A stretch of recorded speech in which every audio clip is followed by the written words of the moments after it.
Hello and welcome to another episode of the Academy.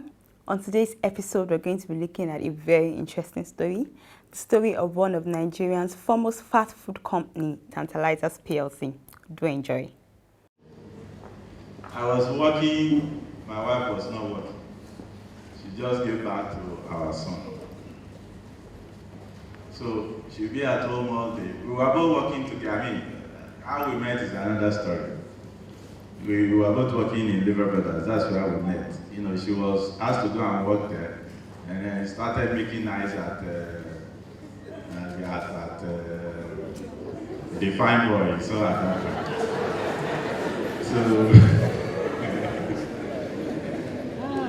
but after she left Liver Brothers, gave back to our second child, and then was at home. So she won't go anywhere. And then she knew that we would close, by that time I had moved over to Xerox. She knew that I would close at 5 o'clock. And I would take from 15 to 20 minutes to get home from Maturi to Festa. Now, God saved you. So God saved me if I get home at 5:30. Did you close late?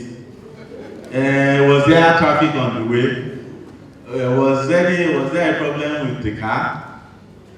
You know, you dare not come home late. And I told myself, you know, this baby is not occupying this woman. Let's get something that will occupy her.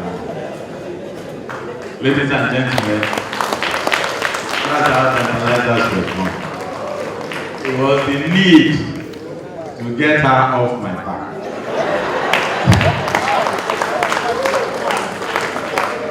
But then,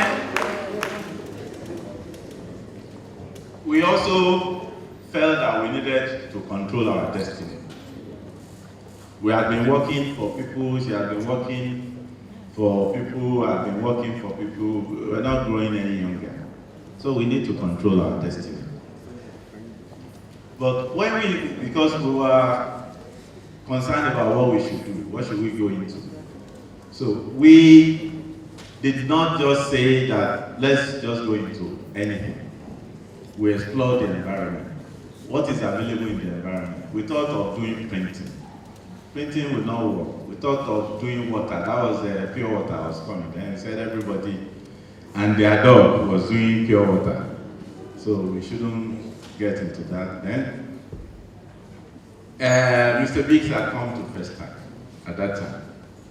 So one time we just went to Mr. Biggs, and then we saw the line stretching to the road from Mr. Biggs, people wanting to buy Mr. Biggs food. And then when we finally managed to enter, what we saw at Mr. Biggs was just plants for seats. There was fan. There was no TV. The idea of Mr. Biggs was, you know, just come in, buy, and go. We don't even want you to sit down. Then we said, you know, this is an idea, but let's see, can we improve on what is there? Then we still went trying. We saw Sweet Sensation.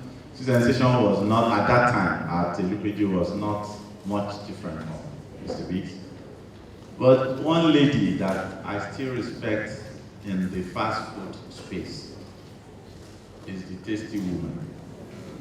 She has ideas, she has knowledge, and then she started the revolution in the fast food industry. But we said, yes, we can take something from her, but let's make it better than what she's doing. So we put air conditionings, we put TV, we introduced African food. It was the fast food. So all of them, when we introduced African food into the fast food space, you know, that we lose focus. I remember an interview by Larietta, said, if you do too many things, you will lose focus.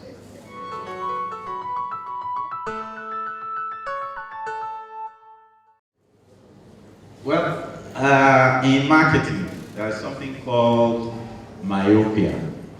Marketing myopia. I don't know if you have come across it. To be myopic is not to be able to see far into the future. If you are myopic, you cannot see long distance. Myopic people would define their business narrowly. What are you selling? I'm selling food. I'm not selling food. I'm selling service. So, in defining your business, you make it broad, not narrow. That means that if your business is broad, you have room to maneuver. Because some of the surveys we did said, we like meat pie, we like this, but can you do bakery and amala? Can you do a foreign roll and this? Those are the things that came out. If we say we are selling just fast food or you-go food, then there is no room for us to expand into that. So that's what an entrepreneur would do. So, and then another point I want to make is that startup don't get discouraged. A lot of people I also talk to, because we go to do clinics at the Lagos Business School. We talk to people, and the things they say is that we can't do this business because we don't have the money, we don't have the capital. And what I keep telling people is that it is not ideas that chase money. It's the other way around. If you have a good idea, you will always find a way to finance it. So make sure your ideas are good first, and then package it. There are some good people. If anybody is not listening to you, go to Skye. They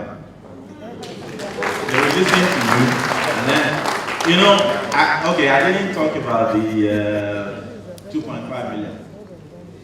We had approached about 3 or 4 different banks, and what they told us is we don't do startup. And then I remember this handsome young man who was my contemporary at the school, the only university in Nigeria. Some people went to University of Lagos, some went to University of Ibadan. But we were blessed that we went to the only university of Nigeria. Can you put your hands together?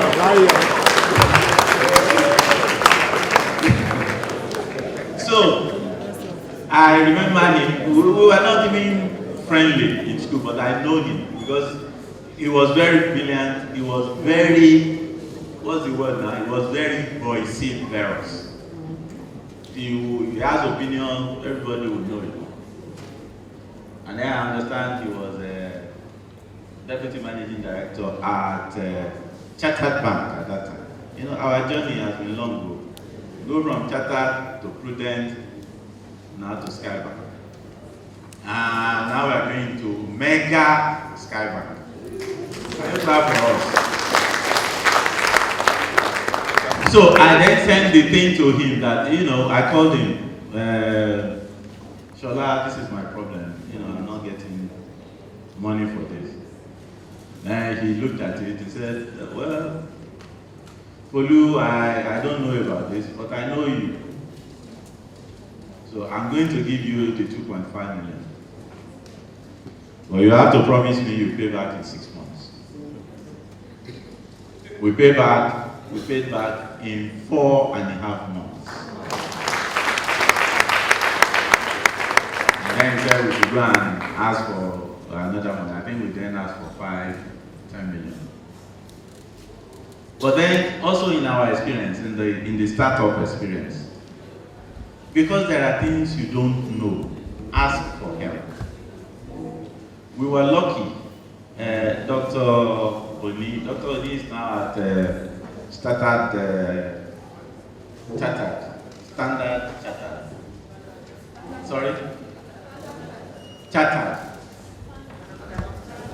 Chartered. I don't know why he left our family, because he has our brand. You know, he held our hand through the initial problems. This is the way you do it. This is the way you do it. Another thing he told us, I saw it towards the end of the last presentation. Let me share that with you because it's important. If it is the only thing you take away from here, then I'll be very happy. That is keeping accounts. The fact that we did not keep good accounts came to bite us later. If you are having a business, don't say I'm not an accountant, so I cannot be keeping accounts. Keep rudimentary accounts.